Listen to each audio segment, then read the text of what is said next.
Do we still have checks and balances in this country? Or if we do, for how much longer? Was 2025 Congress's worst year ever for climate and democracy? We're going to deep dive on LCV's National Environmental Scorecard to find out. LCV just released the scorecard, which for over 50 years has been the go-to tool for tracking how members of Congress vote on the environment. Let's start off with an introduction. Since this is the first time we're doing this, it's a little awkward. Young man, tell me, what's your name? What do you do? My name is Matthew Davis. I'm the Vice President of Federal Policy here at League of Conservation Voters. Hi there. Sara Fontes. I'm a senior government affairs advocate for climate and clean energy. I just learned, Matthew, and I had never known this. I knew that you used to work at the EPA, but I did not know that you worked during the first Trump administration and then you quit. And I started during the Obama administration in about 2009. Worked in children's health. The first Trump administration was very challenging. I was witnessing them pulling away protections that I knew was going to make kids sicker. It was going to make, grandparents die early. And it was a lot to witness. I'm still in touch with my colleagues, some of my colleagues who are still there at EPA, and it is so much worse now. It's really, really scary. Switching gears to what we're really here to talk about today, scorecard. What does the scorecard actually do? Each year, we kind of evaluate what are the key votes that represented the key issues that Congress dealt with over the course of the year. We then decide whether each of those votes was a pro-environment vote or an anti-environment vote, and then give members of Congress a score based on that. That score gives folks a key benchmark of how their member of Congress is doing on environmental issues. It gives people a reference point. And we also do democracy votes too, right? Yes, absolutely. Yeah. The votes usually involve like public lands, clean air and water. Clean energy, dirty energy. Confirmations, both of political appointees to agencies and things like that, and then also judicial appointees. And then also the sort of like small d democratic process of, there have been a variety of attacks recently that try to cut the public's input out of decision making. Yeah. That relates to the environment or relates to environmental protection. And we think that that's trouble for both the cutting the public out and for the impact it has on the environment.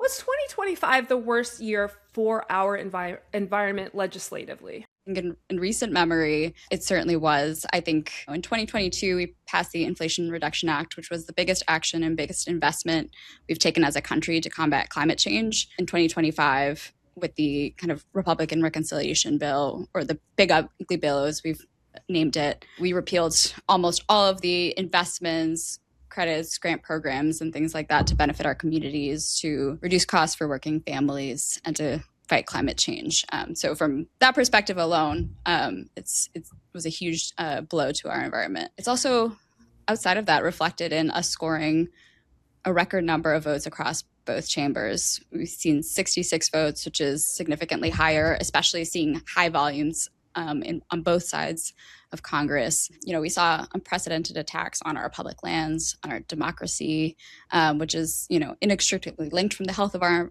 environment and our ability as advocates to do our jobs to protect our lands, protect our climate, and people across the country. Totally agree with all of that. And I just say, there were 66 votes across both chambers that we included in the scorecard. Both chambers passed 18 anti-environmental Congressional Review Act resolutions that President Trump signed. We did not even include all of those in our votes for the two chambers. We didn't have space. We certainly have a lot of them. Just the onslaught of legislative attacks and using the Congressional Review Act illegitimately, trying to use it to rip back protections for public lands, cancel efficiency standards, which save people money. It doesn't make any sense. None of this makes any sense. But the attacks just go on between rolling back the biggest investment in clean energy and communities and environmental justice and climate,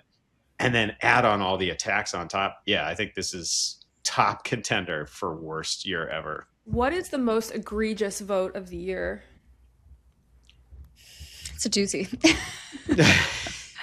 I think the one we double scored, right? I mean, the big ugly bill or the Republican reconciliation package, HR1, I think that probably wins that very.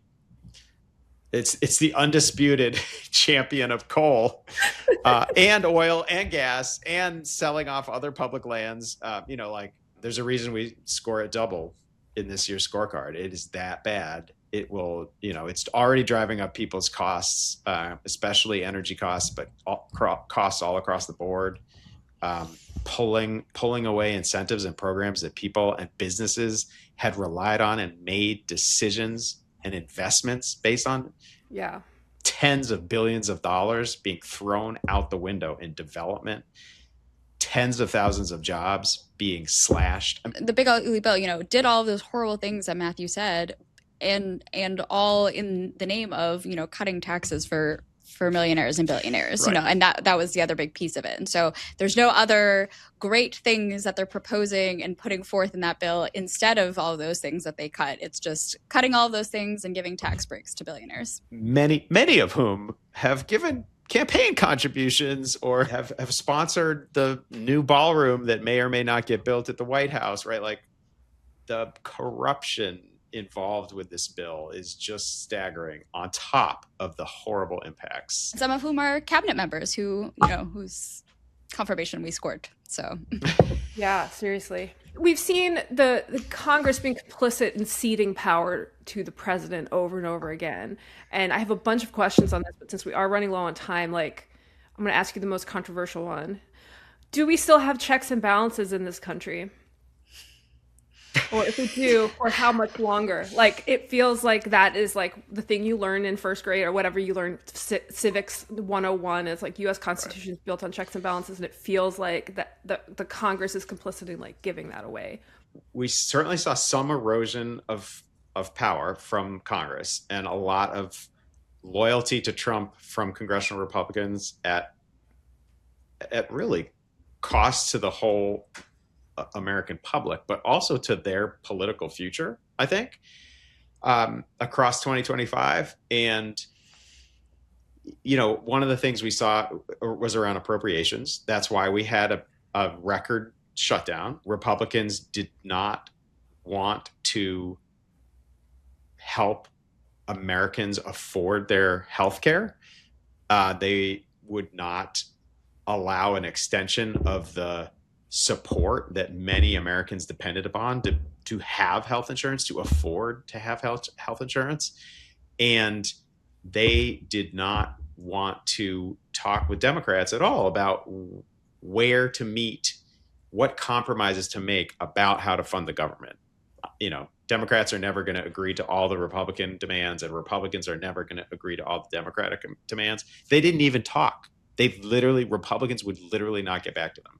And what that allowed was continuing resolutions which gives more power to Trump and the administration for how to spend the money, because it's almost like it's sort of an emergency. It's like quasi. And so it gives more power to Trump. I will say in early 2026, we saw them agree on funding for the rest of the year and pass bills that were reasonable. They weren't everything that we would have wanted in terms of environmental funding, but they did not slash the EPA's funding by over 30% or 50% or whatever. There were different proposals on how much to cut those environmental programs that Americans depend upon. And so in the end, they did reach a compromise. So I do feel like 2025 could potentially have been a low point in checks and balances, and that we are getting a little bit more of that back. That's good to hear. I'm happy for good news. What do you think, Sarah?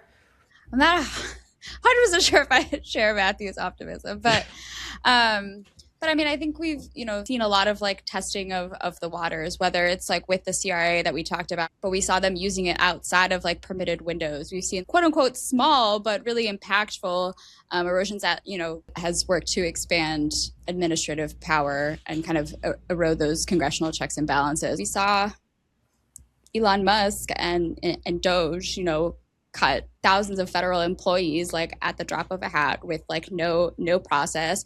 The erosion of union, collective bargaining power of federal employees, to push back against some of those things.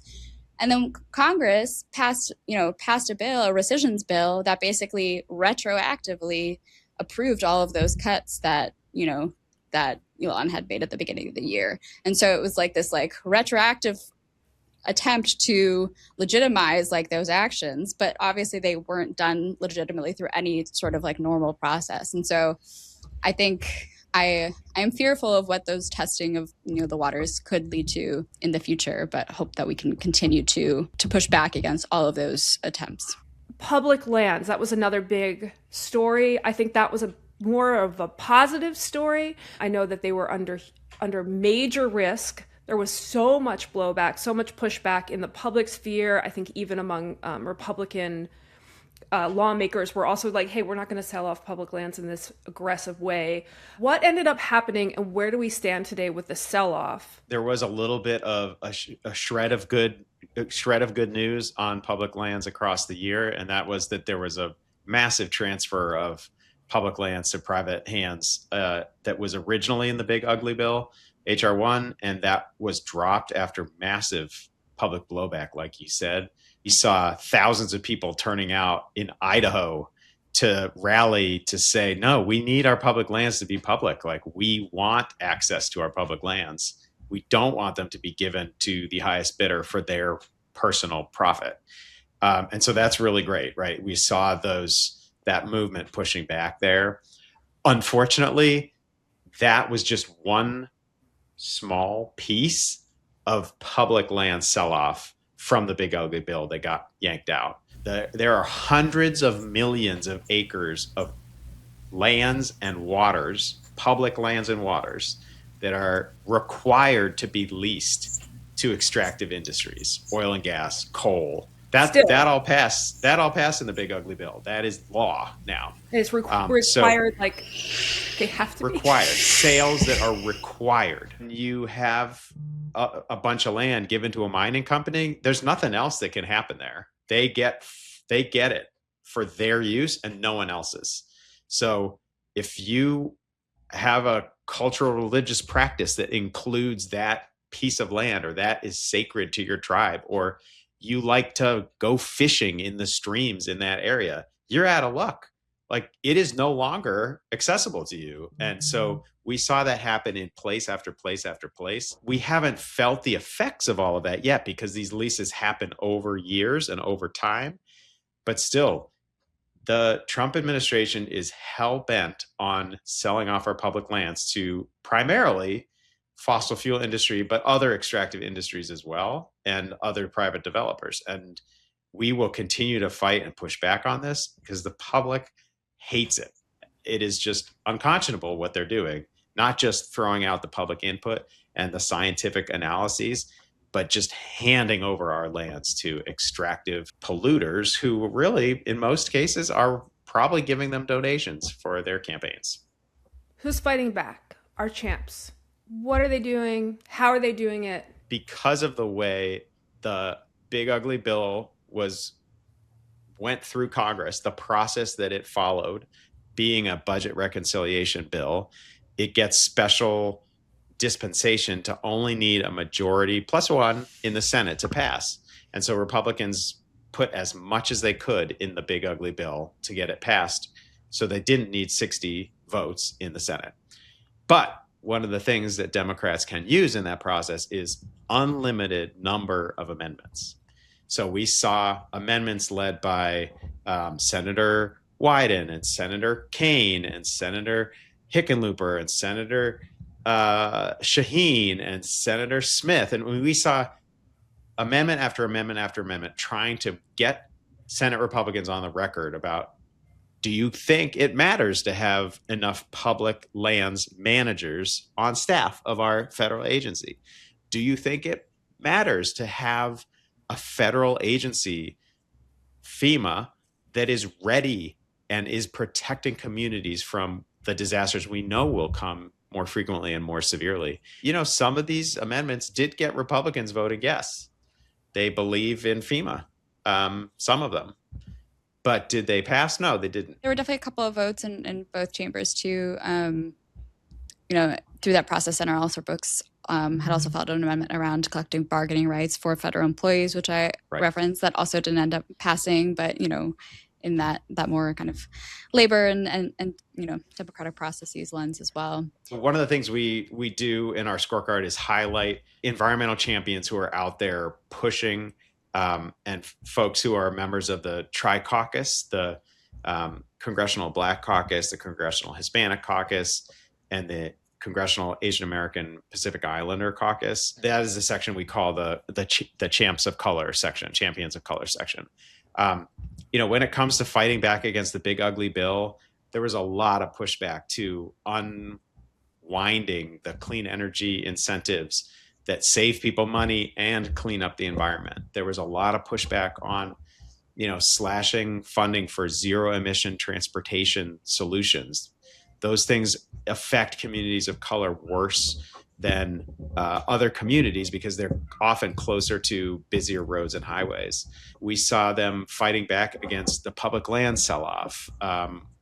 And so there were folks across a spectrum of different voices and experiences and districts doing those things. We saw Senator Padilla on the floor defending California's air pollution rules, which were under attack from an illegitimate Congressional Review Act resolution, and his colleague Representative Matsui in the House doing the same thing. So we did see a lot of pushback and people trying to speak truth to power and alert their constituents and the broader public what was going on. And that's oftentimes what we are also trying to do here at LCV, right? We're trying to get the word out on what does this vote mean and what do these actions from the Trump administration mean? And having partners in that effort is really critical. And so the Champs of Color section really outlines some of the folks who are stepping up, speaking out, and helping spread the word. All right. And last question. What's your hottest take on session 1 of the 119th Congress? Hottest take. It could be petty. They didn't dress good. Sorry, go ahead, Matt. Big ugly bill. I mean, big ugly bill, big ugly bill, big ugly bill. So consequential, so damaging and bad. The other one is I do think the momentum is coming. It's small and it's incremental and it's barely perceptible, but there is a swing back towards more balance and slightly less bad in Congress itself. So at the very end of the year, and included in our scorecard, there was a vote to disapprove of Trump's executive order that tried to, and was likely illegal, tried to yank union representation rights away from federal workers.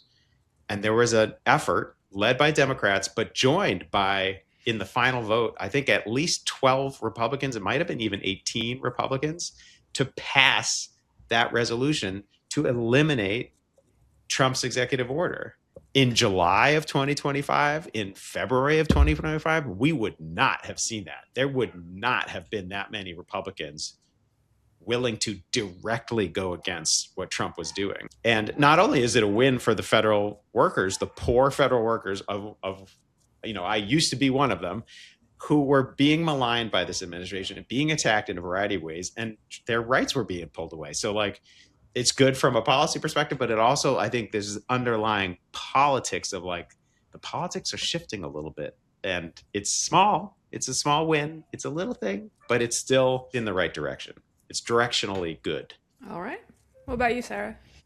I guess I maybe have two, if I can smuggle one in. I think one is that I think, I'd love to see a little more Republican courage in this new year. I think that there was a number of, times across the year where there were rumors that maybe someone was going to actually stand up and vote against a particular bill. And obviously not all Republicans got zero. So there was, kind of outliers here and there. But I think especially in the moments where it counted, whether it was the big ugly bill or otherwise, we saw folks, kind of stand up and then ultimately voted for horrible things. Ultimately, voted for rollbacks of progress and truly horrible things that, they had themselves admitted they didn't fully fully agree with. You don't have to agree with us on all the things. I don't expect, it would certainly be wonderful, but don't expect Republicans to be getting 100% on our scorecard.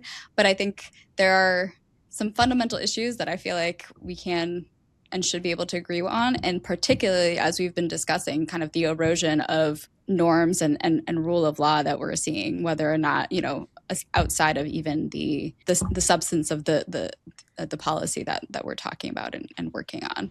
And then I think my more hopeful take is maybe that while it wasn't the strongest year for Congress in a number of ways, I think we've seen a lot of action and a lot of progress across the states. And we have great colleagues here at LCV that do a lot of tremendous work supporting policy at the state level. And between that and the resistance to a lot of things that we've been seeing at the state level, is giving me hope.